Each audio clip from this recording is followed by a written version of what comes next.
All right. What's up, guys? Welcome back, Leverage Nation. Thank you for tuning in tonight, Monday night, here with Sylvia Sundermann, rock star out of El Paso, Texas, that I had the pleasure of connecting with recently, thanks to a mutual friend, Joe Loya and Janae Mann connected us. And Sylvia and I been talking a little bit, and I got to hear her story and hear the amazing things she's doing. And what really just gave me like such a fire to say, Sylvia, I need you on the show. You got to come in. You got to tell people your story and what you're doing. And she's been doing some great stuff, and she's got an amazing project that she's been working on, something that's been her passion for many, many years. And I'm excited for her to tell you all about that here in a few minutes. But Sylvia, could you tell Leverage Nation, could you tell our show guests and everybody who plugs into this show, who is Sylvia? Who's Sylvia Sundermann? Sylvia. Um, well, I mean, if we go far, far, far, far, far, a long time ago, um, I am, a person that believes truly, truly, truly that things, a lot of things do happen for a reason. And as we go through our life, we run into many, many things that will, push us forward, or for many will stop them on their tracks and not move them forward. And I believe that we take those things, those hard things or those good things, and we need to push forward with them, learn with them.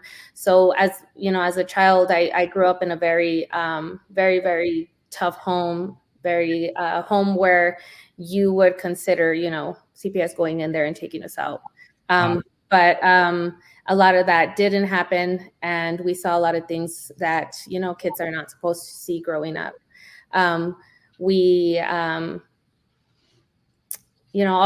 was quite a few of us in the house. I think it was about 7 kids and then our parents. And a lot of us, took that, and we've all gone different paths for whatever reason. And as I grew up, and when I was a little girl, I always told myself, like, this isn't going to be me. I cannot see myself, being in a home as an adult, going through this. I didn't want that for myself, as I didn't want it for my mother. But, things from there, just kept happening. As a teenager, my mom finally left that home, and then we grew up. It was just 3 of us, my mom and my 2 sisters and myself. And I saw her as a person that really, really, really tried anything just to get us through anything, any job that came. She put herself forward to be able to make ends meet. We always had food on the table. We always had clothes to wear. I mean, we lived in Lower Valley. We lived, in government apartments, but she made ends meet, and we made it through. And I'm so sorry. It's all right. It's okay. And as we graduated, my older sister's done great things in her life. She also decided not to let things bother her, and she pushed herself, and she's been doing amazing. My little sister as well. They're great mothers, and they're doing, the best they can. And I never considered looking at myself, I never said, oh, well, I'm such a great person, or, oh, I deserve this. I just moved forward, and I did what I had to do. And I mean, it's very sad when you can't look at yourself and say, I deserve the best, because that wasn't really instilled in ourselves to think that way, that we deserve to do great things, or we deserve to have a good, a future that you see on social media or on TV, or, that we can actually make things happen. That wasn't. It was just, make sure you go to college, make sure you get married, make sure you have kids, and you're going to be okay. Yeah. And so that was the mindset that we followed. And so I did. I was the first one to graduate from UTEP with an education degree. And during that time, it wasn't like, that wasn't the choice that I wanted. I actually was going to school for nursing school. Okay. And during that time is when I met my late husband, which, love of my life. We always said our relationship was kind of like the movie Fools Rush In. I know that's a 90s movie, late 90s movie with Selma Hayek.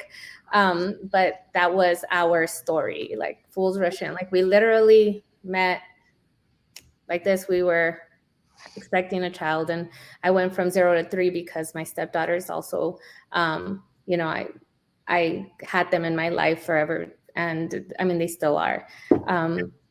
So I went from 0 to 3 kids and decided to just change my career completely. Like this was it. Like I completely left nursing school, not because I felt it was going to be something difficult, but because I felt in my heart that with him working, he was a border patrol agent, Yes. with him working shift work and seeing that I was going to have a child and seeing these 2 beautiful little girls, to me, it was like, no, like who's going to be home? There's no way, like I did not see me leaving them here and there for hours at a time. A nurse works, yes, they can work up to 3-4 times a week, but it's 12 hours. Yeah. And I said no. So I stopped that, and I went back to school and did an alternative certification to get my degree in education. So I did that and became a teacher. I was a teacher for 13 years. 13 years. I worked with education. I worked in a special education classroom, which is a collaborative classroom. You bring in kids that are, all different, speech, ADHD, kids that don't have any other, nothing that's actually diagnosed, so that they can learn to be in one classroom and then move forward from there. And I did that for about 5-6 years in that classroom, which I loved. I absolutely loved those kids. Like, no matter, they were running out and I had to chase them. They're incredible kids that, as I, growing up in a home that needed support, but people didn't know, those kids also are growing up in a home that needs support, but maybe the parent doesn't know that they need the support or can't get out of a situation because, of whatever circumstances they have, or just were never taught that, you have to do certain things for these kids. So that in itself kept me there for a long time with those kids, because I saw myself there. My past, Sure. So after those 5-6 years, I did switch districts. I moved out just so that I can be closer to home and be in the district that my kids were in. And at that time, I already had my 2 older boys, and my 2 stepdaughters were already in high school. They were already in high school. So I came closer to home, and I lasted 1.5 years and decided to go back to my own district. I just love my own district. It's a whole different atmosphere. And so when I went back, I was allowed to go back, but there was only a special education position, but in more of a resource base where you go classroom to classroom. And of course, I said yes quickly because I had the same, it was going to be the same principal I've always had, which I absolutely adore. She was always very kind to me. And they gave me a certain amount of time to get my SPED certification. So during that time that they gave me, I did both my SPED and my PE certification, so that, I believe that we need to be, well-rounded. Yeah, diversified. Yeah. Yes. So I've always looked for different things that I can grow from. Sure.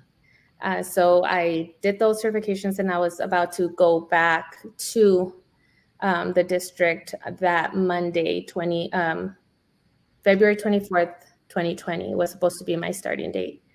And during that weekend that I was getting ready to go back, Friday was the last day at the other district. And that weekend, my late husband just started getting sick. And it was, he had never, it was very weird because he is a super healthy person. And he always made fun of me because I was at the doctor's a lot, all the time. So him feeling sick or feeling any type of cold or anything was like, I'm just going to grab something from the cabinet. I'll be fine. Like, it's all in our mind. We just have to keep going. So, and it's true. I mean, it is true to a certain extent. And I saw him getting worse and worse. And he decided to go to Summit, which is like a small clinic that you go into, a quick clinic. They told him he had the flu. He came home. He said, I don't think this is the flu that evening. And he said, I'm just going to go to the emergency room because I just feel that this is not the flu. He felt like there was an elephant on his chest. Wow. And he went to the emergency room. And I told him, I wish I could go with you, but my 2-year-old was also sick. He had the flu. And then my middle son was 8 and my oldest was 12. So there was right in that moment I couldn't leave with him. Yeah. And so he went, throughout the evening, he was just messaging me, I'll be home right now. They put me in a room so that I can feel better. This tightness doesn't go away. Just sending texts back and forth, I love you. I'll see you I'll text you when I could go back. So then 6 a.m, he came back home and they said it was bronchitis. So then they gave him a steroid and I put the humidifier for him. And he just continued with that process every few hours, taking the steroid, the humidifier, medication, Tylenol in case of pain. But he just got worse and worse. And this is already Sunday morning. So throughout the day, it was just a constant, he started getting bloated. He started just all these different symptoms. Yeah. And by about 3 a.m. Monday, I told him we're going back. I took my baby to my mom's, drove back. On the way back, I had to call the ambulance, and then he didn't make it past between 5 and 7 in the morning. They still took him back to the hospital and continuously kept his body alive. But I know when I saw him, I knew in my heart, like, that he had already, gone into heaven. So that in itself was something that really hit us really hard. My 12-year-old walking, down the hallway and watching all this happen, as I was trying to do CPR, as I was trying to keep him with us. And all of us, my 8-year-old woke up when we were already leaving in the ambulance. So he didn't get to see him since Friday because they were not allowed to go in because he was sick. Wow. So they went through all this during this time. And the day I was supposed to begin work on Monday, I didn't make it in. Yeah. When they did call time of death at the hospital, it was like something sparked inside of me. And I didn't grieve as I should have. And I completely just shut down all sense of emotions, all sense of anything that could make me weak, per se. Weak, but of course it's not. I knew I had to go into a defense mode for my children. And so I did not cry. I walked around. I made sure everyone was okay. I made sure things got handled. I made sure my stepdaughters were the oldest, so I made sure they were involved in everything. Yeah. We went through that process. We went through the funeral process, and it was like it seems like it was just like just so quick that you Yeah. can even that sometimes I'm like, what happened? So that took me into also starting to think, what is it that I'm going to do with myself? Yeah. Because you're used to your life a certain way. I'm a mother, I'm a wife, I'm an Right. educator. What else am I? I don't know who I am after that. And now I'm not a wife. So what is it? What's my life now without that? Yeah. I am a mother, but we were so caught up with everything that all we did was snuggle here at home during 2020, of course, like we did nothing. Yeah. In 2016, I had my personal training certification, and I did boot camps with my teachers in the summer. And me and my late husband and I would do the boot camps together and bring in groups. And during that time, when people were allowed to start gathering a little bit, I couldn't see myself even going into the garage to even. Every time I would do it, I would go work out. Yeah. And I would push myself to do it, but it wasn't. I felt like every time I went in there, I was done with the workout, and it was just tears and tears and tears. So I couldn't get myself to get going anymore. Yeah. And so during that time, we all shut down. My kids were used to eating really healthy, and we started door dashing. I'd buy IHOP family meals so they'd last us all day. And of course, people would send meals here and there or come and help me. And we had a big support group. Then 2021, when the school year started over, that I went back. I had gone back into the classroom. I decided to take a kinder classroom. And August came, September came, and I just said, no, this is it. I cannot be in this classroom. I love the children, but I just could not.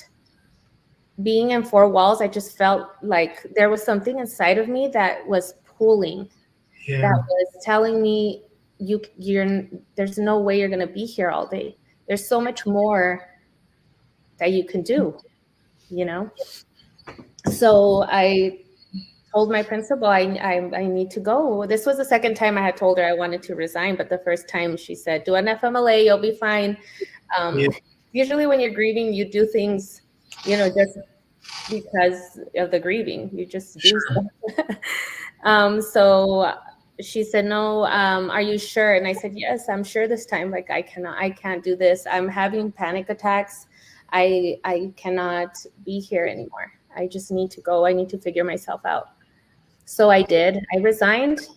And as soon as I walked out of that building, it felt like I could breathe. Wow. I could breathe. I can keep going. And I went home, and the first thing that I did was just lay on my sofa and just rest, just lay there. I just felt, I don't know, it's so hard to explain the feeling of like getting rid of something that's not for you. Yeah.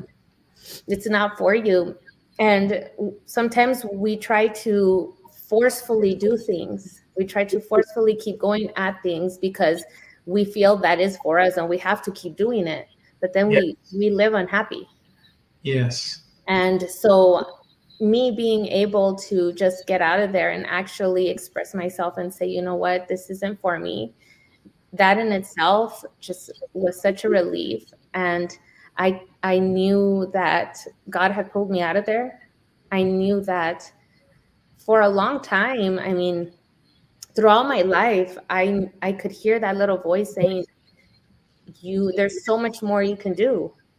There's so much more you can do. There's just wanting that passion to help others. Yeah. So, yeah, I resigned from there, and I took almost a whole year just for myself to heal, to focus on what it is, to focus on me, who am I?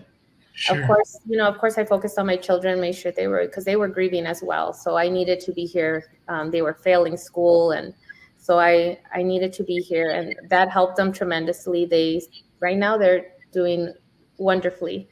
But I focused on myself. I did a couple of retreats. I went to Sedona. I sat out there with the red rocks and the streams, and I just, walked through all the different hiking trails they have, with the groups of women that are just there, to listen to you and to be there with you. And we just did all that for about 4 days. And I got teary, and then my nose got watery. That's all right. And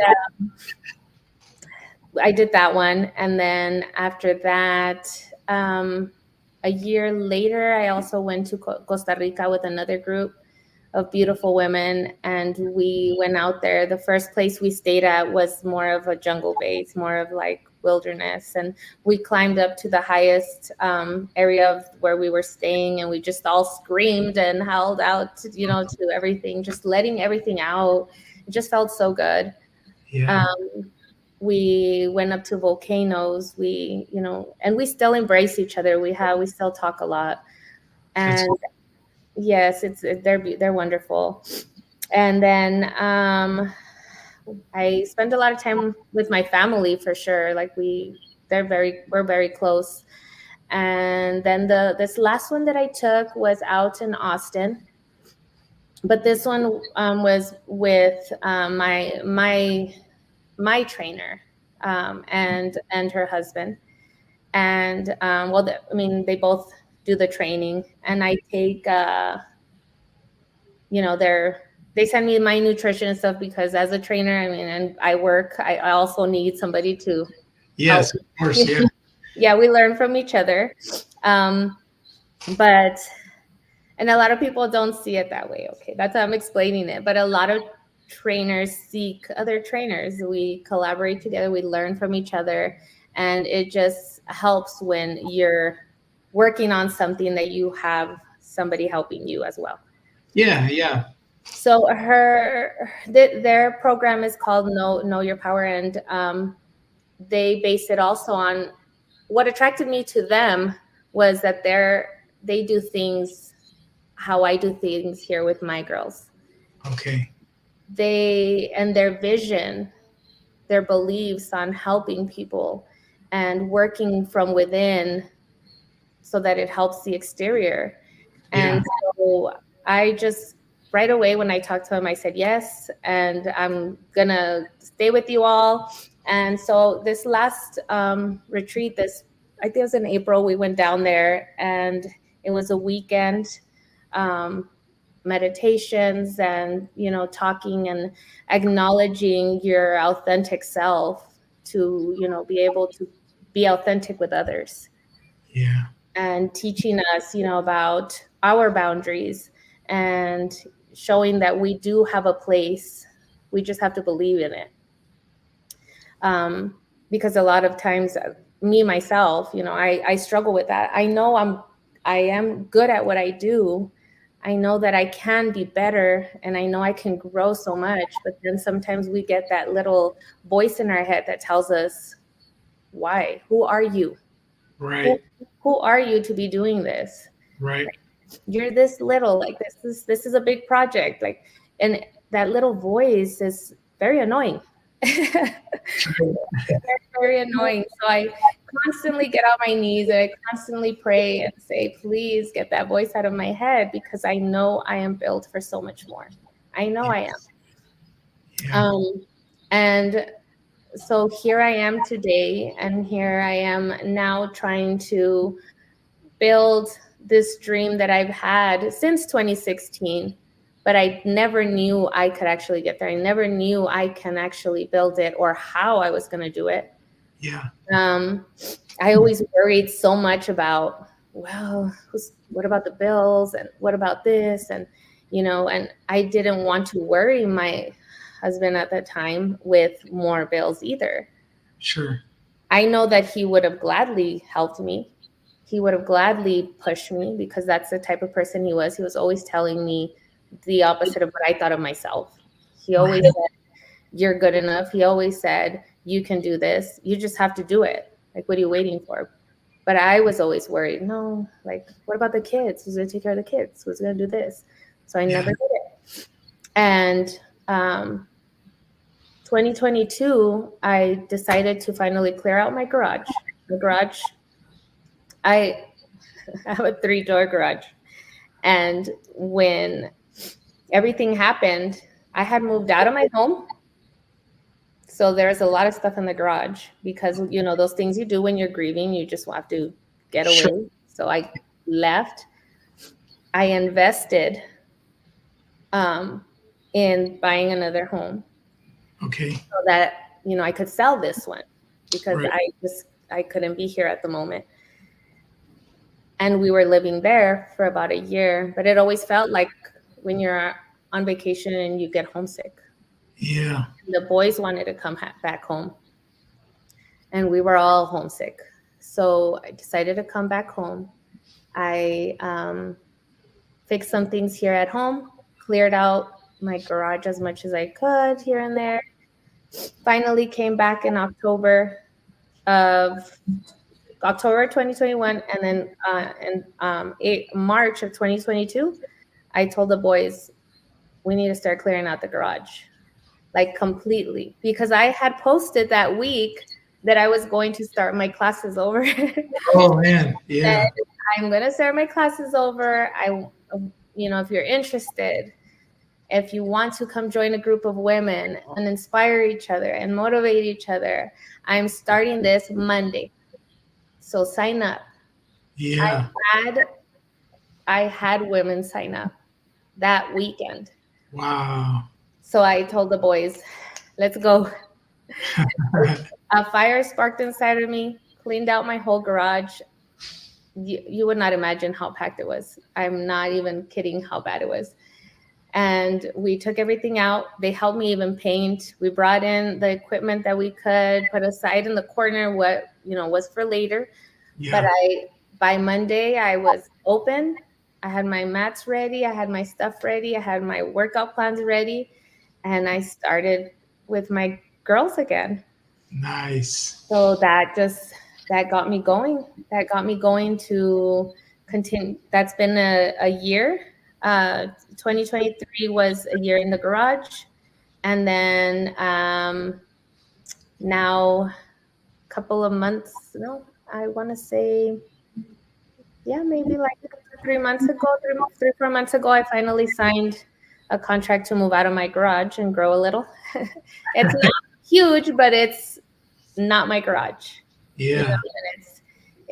I'm moving out of there and now I'm focusing on that. I'm building it so that I can bring in more women, to help more women so they can motivate each other and they can be there for each other, because that's what I believe in, So that's where we're at right now. So what is your gym's name?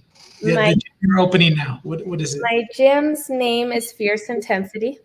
Fierce Intensity, and it's there in El Paso, Texas, right? In El Paso, Texas, yes. We haven't put up the signs yet or anything. It's still in construction, but yes, it's Fierce Intensity here in El Paso, Texas. And you guys are still under construction, or doors are open for classes and workout? Right now, I'm still under construction there at the site. I am open still in my garage. Okay, so you keep it going. You still going? Yes. I'm still keeping it going until we're able to move out over there. But I'm still moving here as much as I can. Yeah, that's good. That's good. Such an amazing story, Sylvia. My father passed when I was 12. And my mom's a lot older, And you mentioned some things there about background and family and dynamics and things like that, right? Yeah, my mom didn't know how to deal with me. I was 12, and I became very rebellious. And like I said, she was a little bit older, um, and I was her only child. So she really struggled with that. She didn't have a strong support system, I don't believe, um, to help her with me. So, you know, I spent my career of 22 years was in juvenile probation, and what they say is that we're best suited to work with and help with the people that we used to be. Yeah. So I poured for 22 years. I poured into the juvenile probation department here locally in San Antonio, and I loved my job. I loved that career, and I helped a lot of kids, and I soared in my career. I soared in my time there. Like I rose like 5 ranks.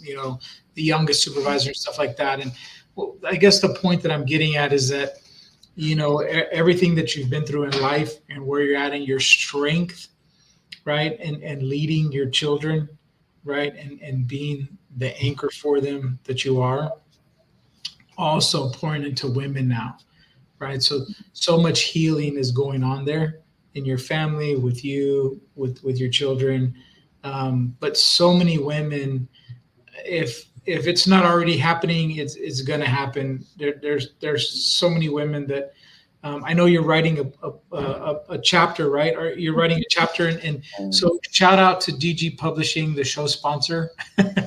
Yes, But you are writing a chapter in Finding Your Inner Beauty, right? I am.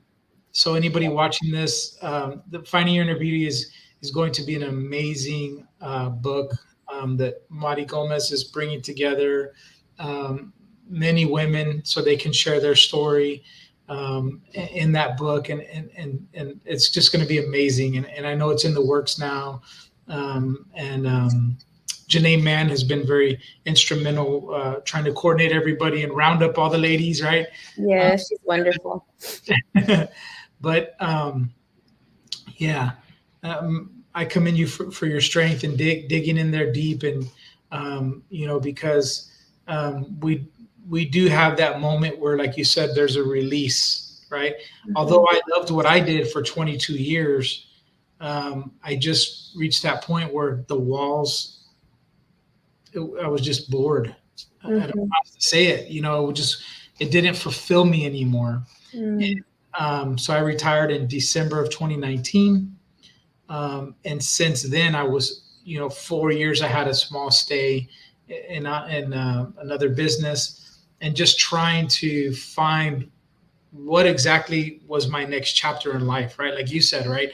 Like, I know what I like, I know what I want to do, I know what my passion is, but God reveals it to us, right?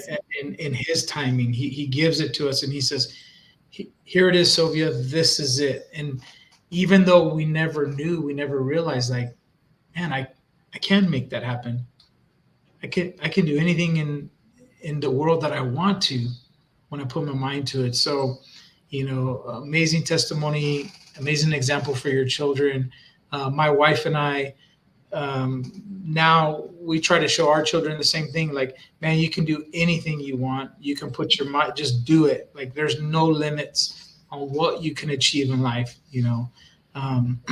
So, amazing testimony, and I know that you're going to inspire and help a lot of women across the map, not just in El Paso. The reason I say across the map is because, like my show, it's airing on YouTube, Facebook, so we can reach anybody, anywhere, and so you're going to touch a lot of females and help them.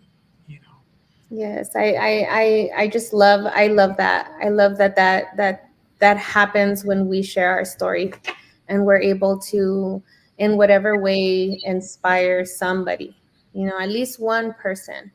Yes. If we can reach that one person, one person gets inspired, and it just trickles, and it's like I tell them here at home, I just have pure boys. I didn't even get girls. I mean, my stepdaughters, and they're a big part of my life, and they know it. I love them. I love them to death.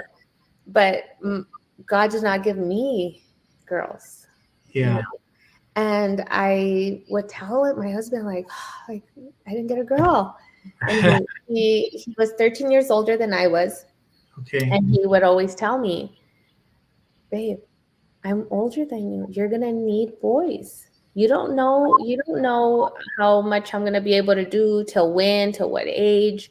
Like they're gonna take care of you. And I feel that, yes, that is true, but I also feel that God's given me an opportunity to be able to show these boys that it's not how, for them not to perceive the world as it's been perceived for so long, that men cannot speak for themselves, their emotions. They feel they cannot express themselves because they need to be men. They feel like they can't, do certain things. And I want them to know that they can. Yeah. And the more that they become more expressive and more loving and more kind, and they show that to the world as men, I feel that, with those three, then it could trickle. Oh, for sure. 100%. Yeah. I tell them all the time, you go to school, you need to be kind. You need to show people that you need to be kind and gentle. And it doesn't have to be like, you guys usually pick and, and I get that's part of, being a guy, but I think showing kindness isn't shown as much, especially in, my culture, Latin culture, they have to be very tough. And so, especially right now in June with them, it's Men's Mental Awareness Month. Like we need to express love and show them that they are loved as well. So I feel that I got the opportunity to do that with them, and I hope that they pass it on.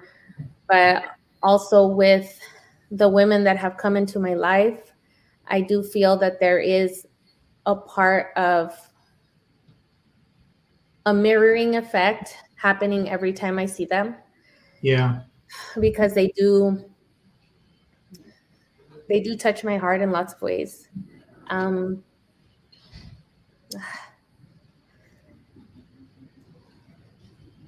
The passion, right? Yes. It's okay. It's okay. Everyone's watching you. It's all good. Like I told you earlier, we've talked about all kinds of things on this show, and it's okay, but I agree with you, that's really important to my wife and I with our son and our children is, because for 22 years, I worked with kids that were very hardened, right? And I could relate to them because I was once that kid. Mm-hmm. I had gone through things in my younger years that made me very hardened, and my mom didn't really know how to handle that. I don't feel like.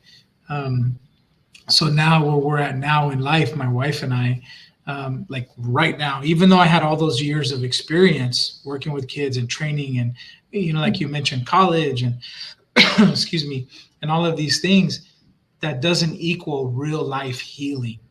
Exactly. It doesn't equal the real life healing.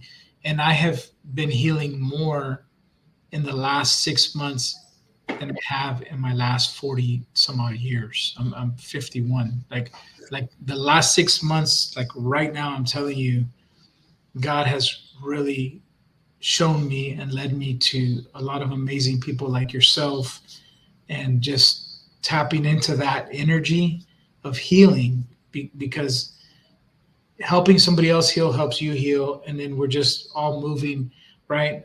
But it's our children that we're showing to have compassion and to show them to have a heart and to care, right? Like to give a shit, like, because for many years there were so many people that even today, like I think, I do believe, like our time in COVID did a number on society. Like, think about customer service. Think about so many things that are shitty now, right? Out there that go on. There's still a lot of great people, trust me. But I think our society in general, a lot of people have given up, right? So on work, not so many people want to work anymore. So many different things, but um, yeah, the healing.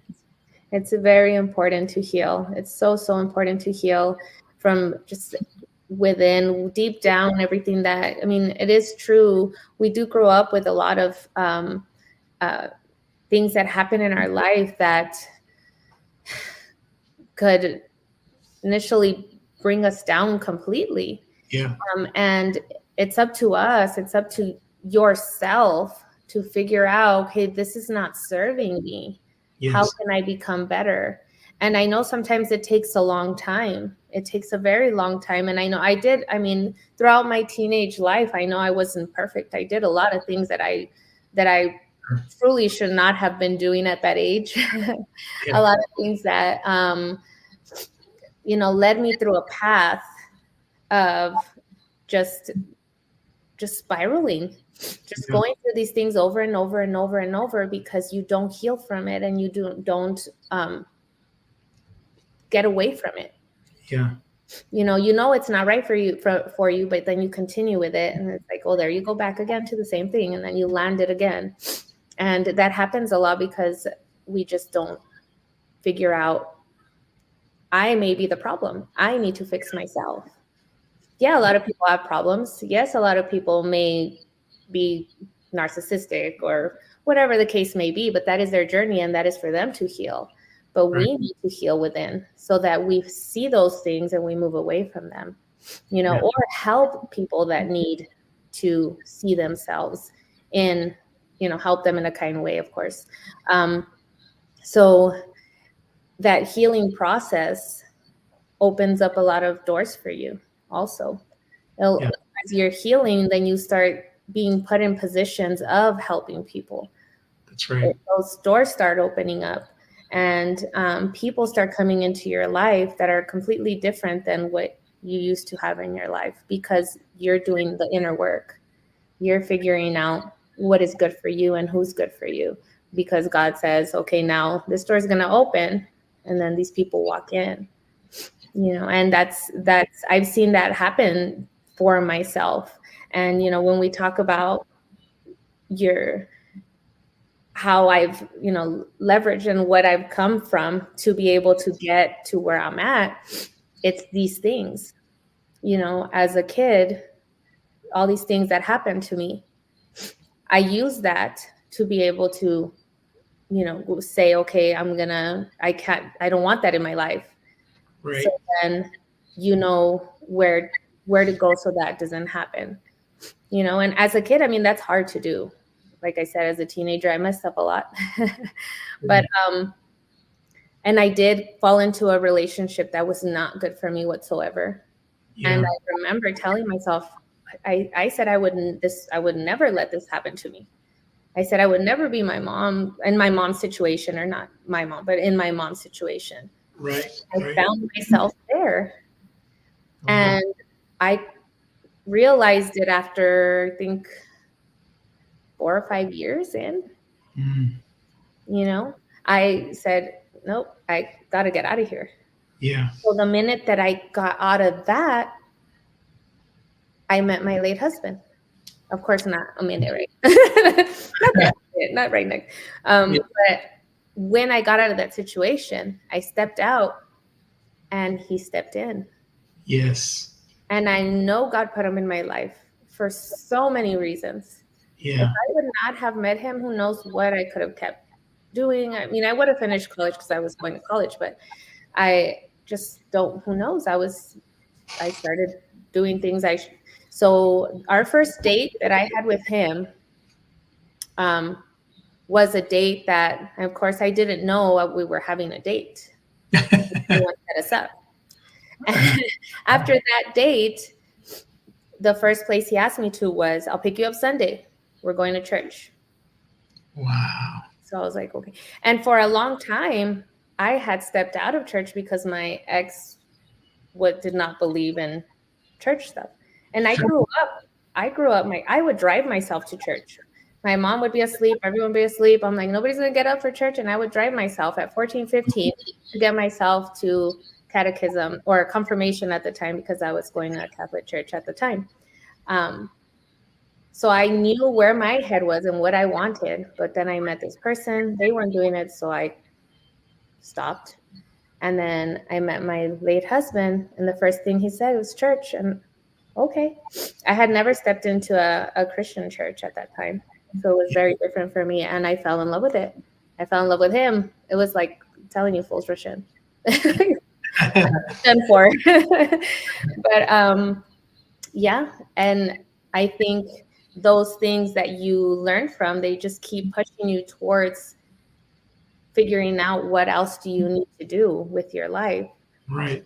You know, and so these women that I tell you that I feel every time I look at them, it's like a mirror looking back, because I see that, you know, I've gone through these things, maybe not exactly what they're going through, because everybody's situation is completely different, and very, very, everybody's situation is worth valuing, you know, for them, because they're going through it.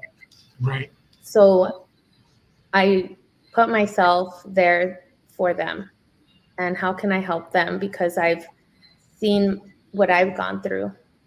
Right. And I mean, I never right away, you know what, well, I went through this and this is what you should do. Absolutely not. It's a matter of being there and listening and seeing what they have to say and opening up to them. Right. And that's what I do as a trainer. Yes, I do physical work with them, and I try to, you know, teach them everything they need to know for the gym. That's very important. They need to know how to lift a dumbbell. They need to know how to do a deadlift. They need to learn how to work machines. What muscle are they going to grow, and how are they going to grow it? What to eat, what not to eat. But if they don't internally figure out themselves, they don't heal from within, then all they're going to want is, well, I just want to be skinny. That's it.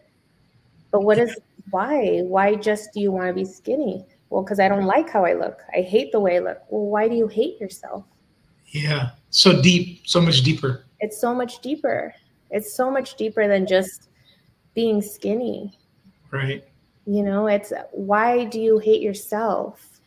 If you really hate yourself, then your body isn't going to work for you. Yeah. You need to learn to love yourself. Yes, we can make changes if you want to make changes, absolutely, for your health. But love yourself. Love the body that you're in right now, so that body starts working for you. You know, start healing from within. That's just how I work with my girls. Yeah. I believe that so deeply that they need to be heard. They need to be heard. They need to be pushed to figure out what excites them. Who are you? Because as I forgot when, you know, I loved my marriage and I loved being a wife, but I forgot who I was, me internally, who I was. Sure. And I think we all do that. Once we're in a relationship, we focus so much on that relationship, or we focus so much on all the other people and everything everyone needs, we forget ourselves. Oh, definitely. Yeah. Yeah. I definitely can see that, it happens in careers and relationships and lifestyles, right? Different things. People lose themselves, and it sounds cliche, I guess, to say, right? You lose yourself, right? But at the end of the day, it's so true. Like, you can lose yourself, your own identity in many things. And it's healthy to have your own identity, right? Like, to have, there's a self-esteem component. There's so many things there that play into that. Yes, absolutely. As I said before, Sylvia, thank you for sharing your story. It's amazing connecting with you on the show tonight. I look forward to meeting you in person. I know that, we'll definitely connect. The women here, for finding your inner beauty. I know there's an event that they do and all this great stuff. And, there's, in July we have Business Sales Accelerator. That's a great event. Would love to see you here for that. And we could talk more about that later, but just so many great things going on. Yes. And I was looking forward to trying to make it to the Writers by the Lake. I think that's. Yes, the Writers Retreat is coming up. Yes, the Writers Retreat. But I am having my grand opening on June 29th. So and that's the weekend that they're having it. But the good thing is there's going to be one in July too. Okay. That would be great. But yeah, so we'll get you set up for that one. I'll give you a call later in the week, and we'll take a look at it. We'd definitely love to have you there. Actually, my family and I were there this weekend at Daniel and Marty's lake house, and beautiful. I mean, just amazing. And I hadn't relaxed like that. I literally went in my Dickies shorts and my Vans shoes and a t-shirt, and my kids were like, "Dad, you didn't bring your swim trunks." I was just excited to go, right? Mm-hmm. And then I just took off my t-shirt and my shoes and got in the water. I sat in a tube, and my wife goes, "Honey, you've been in that tube for like 3 hours." And I said, "I'm just sitting in the water, just relaxing." Bringing out your inner child. That's wonderful. Relaxing, It's been amazing talking to you tonight, Sylvia, on the show. Like I said, thank you so much for being my guest.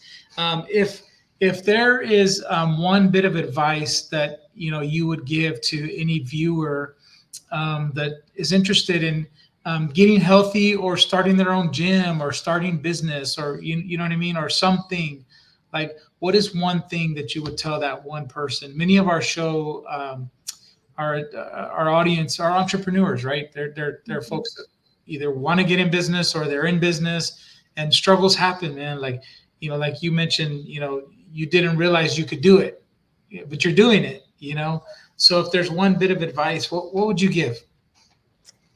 Just do it. I do not let fear hold you back.